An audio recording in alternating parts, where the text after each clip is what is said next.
Hello dear friend everyone. चलिए दोस्तों, आपका स्वागत है हमारे यूट्यूब चैनल में। आज हमने प्रश्नावली 1.3 का 3 नंबर बताने जा रहा हूं। इससे पिछले क्लास में हमने 1.3 का 2 तक बता चुका है। अब हम सिद्ध करेंगे। कीजिए कि निम्नलिखित संख्या अपरिमेय है। एक नंबर में दे दिया है 1/√3, 2 नंबर में दे दिया 7√5 और 3 नंबर में दे दिया 6 + 2 कह रहा है कि सिद्ध करने के लिए कैसे करेंगे। तो सबसे पहले हम पहला नंबर क्वेश्चन में जाएंगे और क्या करेंगे, माना कि 1/√3 एक क्या है, परिमेय संख्या है। मान लिए हमने कि 1/√3 एक परिमेय संख्या है। अब क्या होगा, हम इसको परिमेय के बराबर जब करेंगे तो हमारा हो जाएगा P/Q। अब क्या होगा, जहां P और लिखेंगे P और Q एक पूर्णांक, P और Q एक क्या है, पूर्णांक संख्या है। Q = not 0। अब भैया हम क्या कर सकते हैं, अब कर सकते हैं P और Q के उभयनिष्ठ गुणनखंड को हटाने पर क्या हो जाएगा कि हटा दिए हम उभयनिष्ठ के गुणनखंड को, तो भैया मेरा 1/√3 x y मान लेते हैं। हमारा गुणनखंड हटने पर हुआ जहां x और y सिर्फ 1 से विभाजित होगी। अब क्रॉस मल्टीप्लिकेशन कर लेंगे, इधर क्रॉस मल्टीप्लिकेशन कर लेंगे तो हमारा हो जाएगा √3x = y। समीकरण इसको 1 मान लेते हैं। अब क्या लिखेंगे कि समीकरण 1 के दोनों तरफ वर्ग करने पर, अगर यदि दोनों तरफ वर्ग करते हैं तो उसमें कोई चेंजिंग नहीं आएगा। एक तरफ करते तब चेंजिंग आता, दोनों तरफ करेंगे तो कोनो वर्ग करने पर तो इसका स्क्वायर कर देंगे और इसका स्क्वायर कर देंगे तो क्या हो जाएगा, इससे ये कैंसिल हो जाएगा और क्या हो जाएगा 3x² हो जाएगा, इधर y² हो जाएगा। इसको 2 मान लेते हैं। अब क्या लिख सकते हैं, चूंकि 3 ने x² बार में क्या y² को विभाजित किया, y² को विभाजित किया। क्यों किया कि इसको हम क्या कहते हैं, इसको कहते हैं भाजक, इसको कहते हैं हम भागफल, इसको कहते हैं हम क्या, भाज। तो समझ लीजिए 3 ने x² को कितने बार विभाजित किया। अब हम लिख सकते हैं, इसलिए परिमेय 1.3 के गुण से तो क्या लिख सकते हैं, 3 ने y को भी विभाजित करेगी, y को भी विभाजित करेगी। तो क्या हम लिख सकते हैं 3a = y। समीकरण इसको हम 3 मान लेते हैं। अब क्या होगा, अब लिखेंगे, अब समीकरण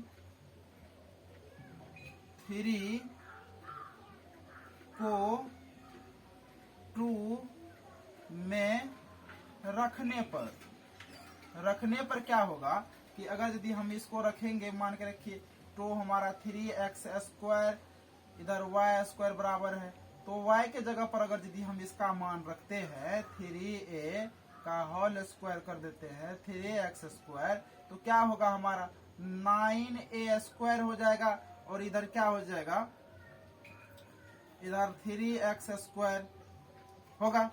अब 3 से इसको कैंसिल कर देंगे तो x² बराबर हमारा हो जाएगा 3a² हो जाएगा। इसको समीकरण हमने 4 मान लेते हैं, इसको समीकरण 4 मान लेते हैं। अब जगह नहीं है हमारा, इसलिए क्या कीजिए, आप इतना को जल्दी से देख लीजिए, उतार लीजिए।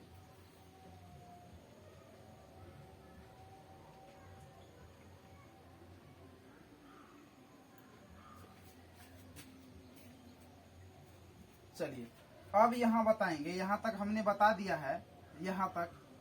अब क्या करेंगे, हमने इधर बता देते हैं। इधर क्या करेंगे, 3x² बराबर इधर 9a² हो जाएगा, तो ये 3 से ये 3 कैंसिल हो गया। अब इधर क्या हो जाएगा, x² बराबर 3a² हो गया। समीकरण इसको क्या मान लेते हैं, 4 मान लेते हैं। तो हम लिख सकते हैं कि 3 ने a² बार में क्या किया, x² को विभाजित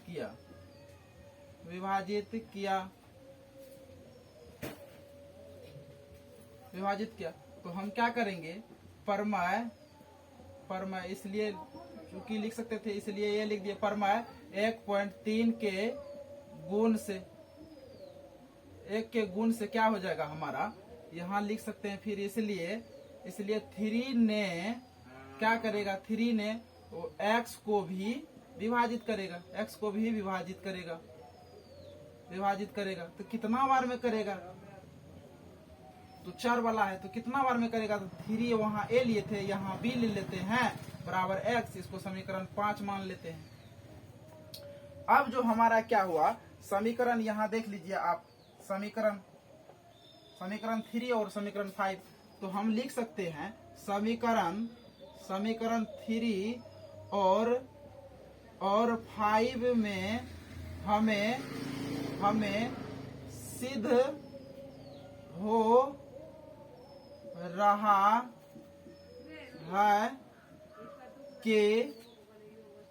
सिद्ध हो रहा है कि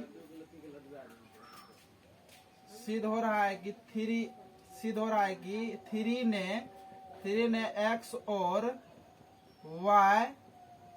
y दोनों को विभाजित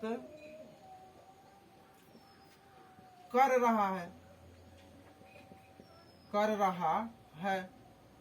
यह स्थिति उत्पन्न हमारे गलत मानने के कारण हुआ है, गलत मानने के कारण उत्पन्न हुआ है।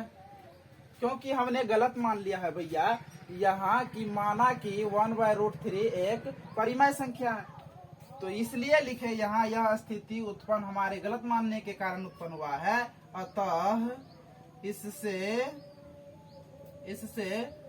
सिद्ध होता है कि 1/√3 एक परिमेय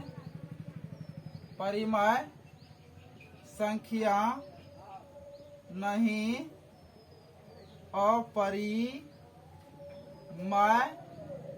संख्या है। हमारा क्या हो गया, प्रूव्ड हो गया। चलिए छाप लीजिए इसको जल्दी से।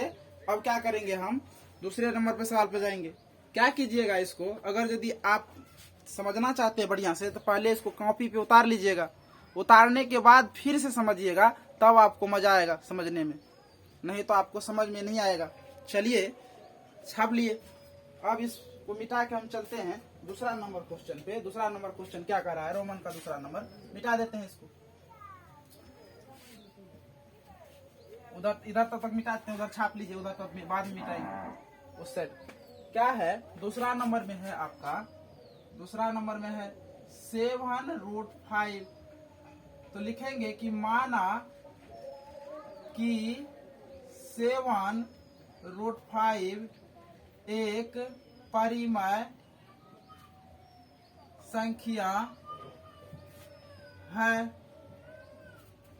अब लिख देंगे 7√5 बराबर p/q, जहां लिखेंगे जहां p और q कोई पूर्णांक संख्या है। तो q बराबर नॉट 0। अब क्या करेंगे, ये 7 गुना में है, इधर हम भेज देते हैं। √5 बराबर हमारा हो जाएगा p/7q। अब क्या समीकरण, इसको 1 मान लेते हैं। अब क्या हो गया हमारा कि यहाँ हम लिख सकते हैं, चूंकि p और q कोई पूर्णांक संख्या है, इसीलिए p और 7q भी एक पूर्णांक संख्या है। अब क्या होगा कि p/7q एक परिमेय संख्या है। तो हम लिखेंगे समीकरण 1 में सिद्ध हो रहा है कि √5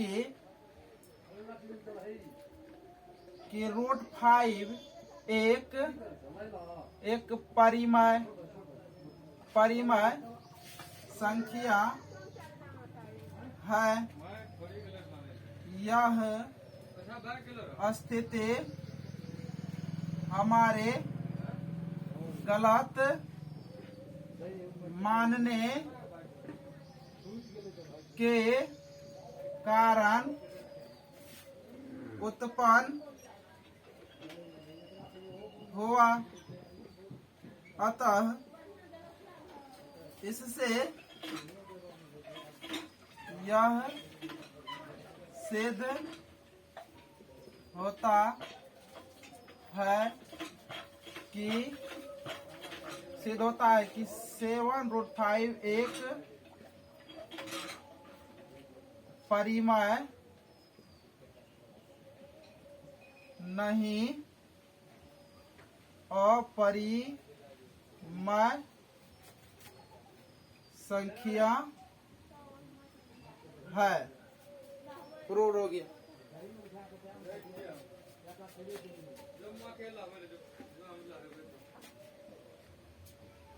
परिमेय संख्या छाप लीजिए इसको जल्दी से। हम क्या करेंगे, अब तीसरा का बताएंगे। हम तीसरा नंबर में चलेंगे। तीसरा नंबर का क्वेश्चन है हमारा, क्या देखने जा रहे हैं उसको। तीसरा नंबर का इसको मिटा दें। और तीसरा नंबर में सेम क्वेश्चन है, सेम जो अभी दूसरा नंबर का बनाए ना वही सेम है। हम थोड़ा सा बना देते हैं, इसके बाद आप अपने से बनाइए। क्या करेंगे हम, देखिए तीसरा नंबर में वो सेम कंडीशन है, तीसरा नंबर में। माना कि यही तीसरा नंबर 6+2 एक परिमेय संख्या